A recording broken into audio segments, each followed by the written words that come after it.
Alright guys, welcome back. Nate here. In this video we're going to be going over actually closing an experiment for the first time. So where we are is on that project landing page, and you can see this was actually the experiment we were just running PZT sample number 53.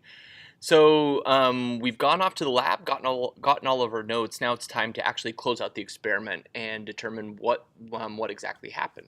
So pretty quickly, and again, you can do this on our tablets and on the phone. But come back in here, open up this experiment. You'll see up in the top right is a close button.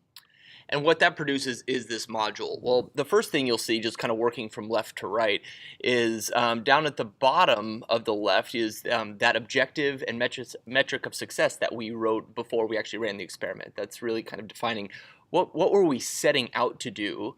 Now, now up in the summary section is, well, okay, now tell us exactly what happened. So in this case, we were trying to determine the optimal exposure of this resist, and we're using 200 millijoules of power.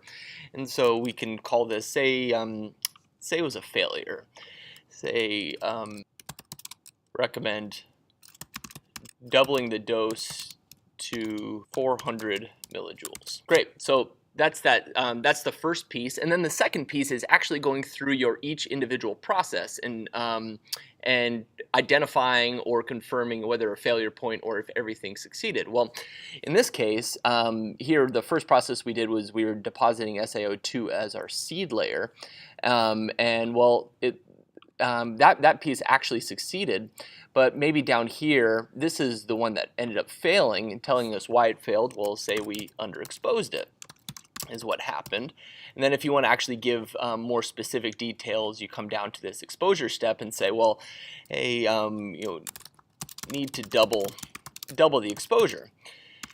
And this information is going to be really useful as we start to develop more process moving forward, and helps to dictate what information is being shared with your colleagues when they're working on a similar process. So the more verbose you can be here, the better it is for both you and your colleagues.